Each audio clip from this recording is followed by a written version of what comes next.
What you have is the United Arab Emirates, Bahrain, Egypt, and Israel coming together to create an Abraham Accord alliance because they all recognize that the Iranian dictatorship, with its open statement of desire to dominate, with its leading support for terrorism, with its effort to get both nuclear weapons and ballistic missiles, is really, really dangerous. In this setting, having these countries come together is an act of great courage, and it's working.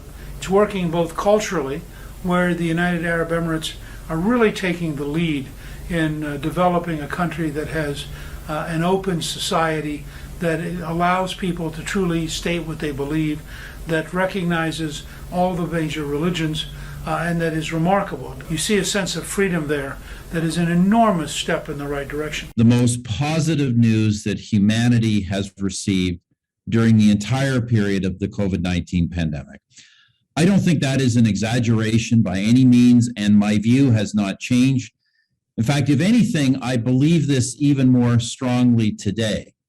This positive move in the Middle East stands out against what is otherwise a terrible degeneration in the global geopolitical landscape. As I said last year, I also think particular credit goes to the UAE, to Crown Prince Sheikh Mohammed, to Foreign Minister Sheikh Abdullah, and others, not just for their leading roles in putting the accords together, but really, I think for their vision in the unique framing of the accords, framing the accords in the common roots of Judaism, Islam, and Christianity. That framing has made them positive symbols of a lot of important things, of unity, of faith, of hope, and of love, rather than as a call for division, terror, violence, and hate that, frankly, we see from other actors in the Middle East. What are the positive impacts that the accords have had? I believe they are several.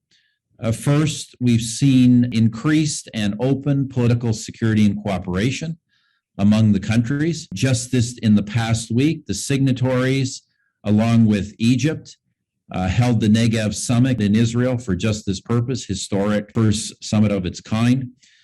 We've also witnessed tremendous increases in trade and investment between these countries. Now, frankly, I don't have any statistics at my fingertips, but I have been in Israel and the Gulf and throughout the region several times in the past year. And it is just evident, if you go firsthand, that there is a quantum increase in trade and investment between the countries. Let me just mention a couple of knock-on effects. First, I have seen in my travels how the accords have further strengthened the ties of Israel in much of the Arab world, including in several countries that have not yet officially endorsed the accords.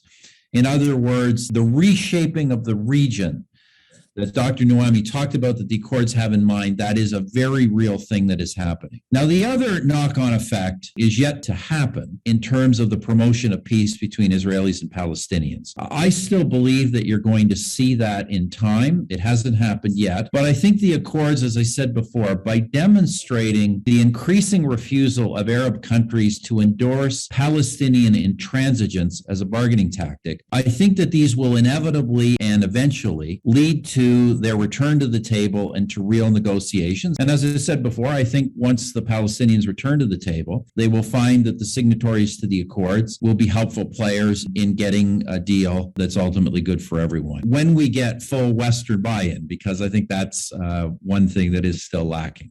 So to sum up, as I say, the accords have been a success for reasons that are political, economic, cultural, and religious, especially, as I've said before, because they frame the different faiths of the region as having common roots, and they seek reconciliation between them, just as all great faiths seek reconciliation between God and humanity. The impact of this treaty is not, it's not a political, it's not a security, it's not a government to a government.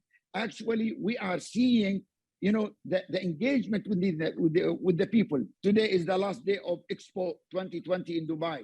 We are proud that we had about 300,000 Israeli visit This show you what's the real outcome of the Abraham Accord by the engagement between people to people. The Abraham Accord agreement is not a political agreement. It's not a security agreement. It's not an agreement to counter Iran. It's a platform to change the region. It's an agent of change for the whole region, to transform it in a new region where everyone will enjoy security, stability, prosperity, where the Israeli will feel that they are part of this region, that they belong here, their root is here. I think it's very important to push the boundary. We are proud of this achievement that we have today, but this is not enough.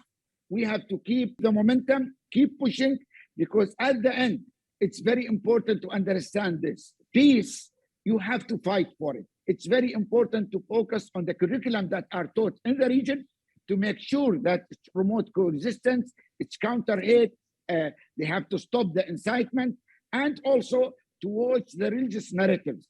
We have to prepare the people, not only the government, the people, for a peace initiative, for a peace treaty in the region. We see the Abraham Accord as a future for the whole region. For regardless what happened, regardless of the challenges that we will face, we will be promoting, fighting for the Abraham Accord. And whatever challenges that we will face on our way, those challenges will bring us together more. They won't divide us. They will not make us set back, but actually they will fuel our activity to engage more in making the Abraham Accord a platform for the whole region and a gateway for all those who believe in peace. I think that what we have witnessed this week in the desert, the conference of Morocco, Bahrain, the Emirates, and Egypt, together with Israel and the Americans, was an historic event, not so much for the content.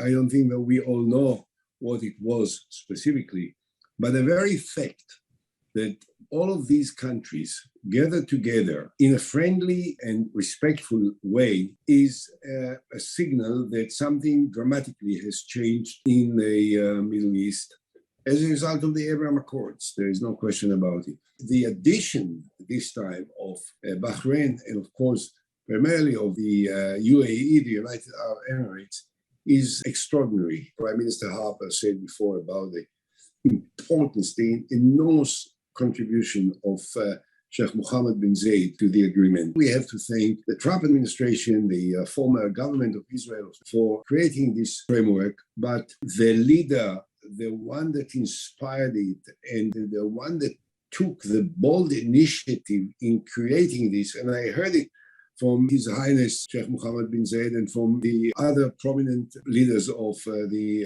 Arab Emirates. It was first and foremost their decision. The Palestinians must be on top of the agenda, and that both sides.